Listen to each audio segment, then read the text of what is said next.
beloved Boss Mike Cervera. Matindi ito mga kababayan ko ha. Matindi. Oo, Harry Roque. Nako. Oo. Sabi rito, tapos na ang maliligayang araw. Oras na lang ang bibilangin. Pasok! Pensa ang Department of the Interior and Local Government na oras na lamang ang binibilang ngayon. Ako, ito na mga kababayan. Matindi ito ha. Harry Roque. Abay, oras na lang ho ang ating bibilangin at mapapauwi na ho sa Pilipinas sapagkat alam nyo naman si Harry Roque, unang-una naging pulubi diyan po sa Vienna, Austria. Wala na hong tumatanggap sa kanya gawa ng ang kanyang pasaporte ay hindi na po magagamit pa. Wala na hong silbi. Madaming beses na natin yan tinalakay. Bakit? Pagka mag-check-in ka sa hotel, kailangan mo pasaporte. Hindi po pwede mga kababayan, mag-check-in ka sa ibang bansa, wala kang dalang pasaporte. Kaya ang nangyari mga kababayan, si Roque, walang pasaporte, walang jowa. Naku mga kababayan, mukhang maghihirap pa. At eto na, pakinggan natin kung bakit. Ang sinasabi ni ni John Vic Remulla, oras na lang daw ang bibilangin. Nako, ewan ko. Takbo Roque habang may lupa, yan na nga. Eto na. Pakinggan natin. Pensa ang Department of the Interior and Local Government na oras na lamang ang binibilang ngayon para mapauwi na sa bansa si dating Presidential Spokesman Harry Roque. Sa press briefing sa Palasyo ng Malacanang, sinabi ni DILG Secretary John V. Remulla na sa ngayon ay kansilado na ang pasaporte ni Roque. Oras na lamang anya ang hinihintay ng kanilang hanay at maibabalik na sa bansa si Roque. Yan, mga kababayan ko. So, paano na ito? Mga kababayan, pasensya na kayo. Michelle Reyes, Suseta Tabor, kay Luisa Macmelon, sino pa? Ligaspi. Pasensya na kayo at malabo ang mata ko. Pero mga kababayan ko, eto na. Ang pinakahihintay ninyo. Sabi ko nga kapag umuwi na, naku, malaking istorya at malaki na namang mga kwento. Naku, dami matutuwa, sabi ni Miss Au, di ba? Josie, Campana. Ano sa palagay po ninyo?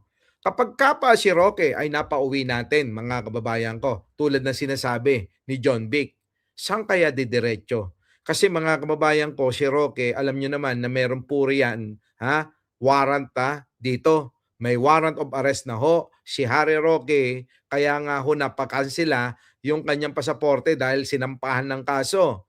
Katulad, parehas ng kaso nila Alice Go, nila Cassandra Leong at iba pa, itong kaso ni Roque. Oo, grabe no mga kababayan ko, no? Antende. So ngayon, ano mangyayari dito? Wala ring bail ito. Katulad ni Alice Go, nakakulong habang nililitis yung kanyang kaso. So, ganun ang mangyayari dyan, mga kababayan ko. So, paano na si Roque? Sino na kaya mag-aalaga sa kanya? Aalagaan kaya siya ni AR? Mga kababayan ko, yung kanyang executive assistant, mga kababayan, na yung pilotong pinag-aaral daw niya, na binibigyan niya ng pantuition, dadalawin kaya, aasikasuhin kaya, pagsisilbihan kaya, ewan ko na lang. Sa tingin nyo, mga kababayan ko, mukhang etong si Harry Roque, kaya pala nung nakaraan, bumabaliktad ng salita.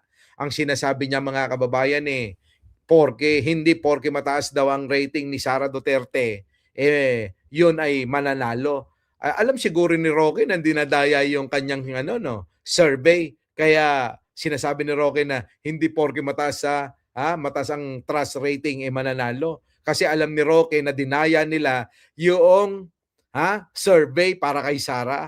Ngayon, ang tanong, hindi kaya babaliktad si Roque?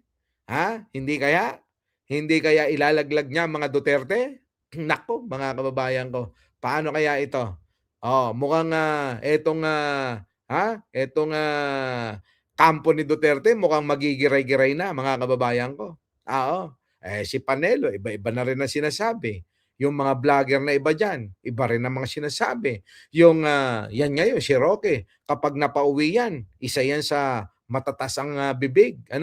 na salita ng salita. Ngayon, ano kaya mangyayari? Nako, ewan ko na. Tuloy! Nanatili ngayon sa Austria si Roque. Naharap sa kasong human trafficking ang dating tagapagsalita dahil sa operasyon ng Pogo firm na Lucky South 99. Yan. Ako si Kita nyo? So yun po, mga kababayan ko.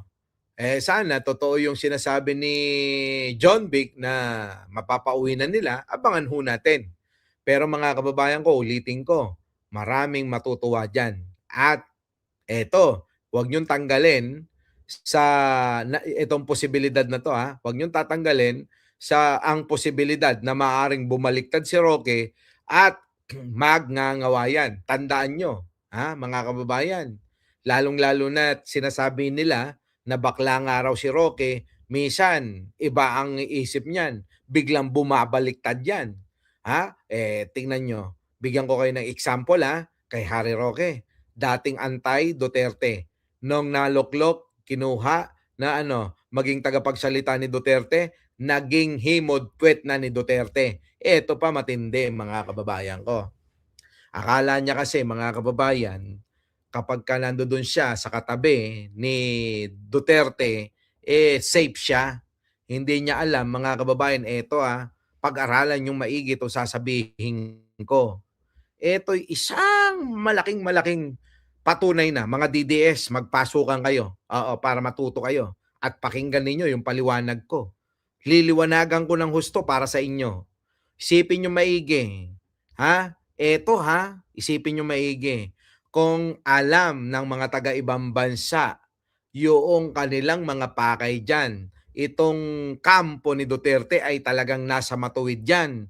Sana, alam nyo, si Roque binigyan na ng asylum yan.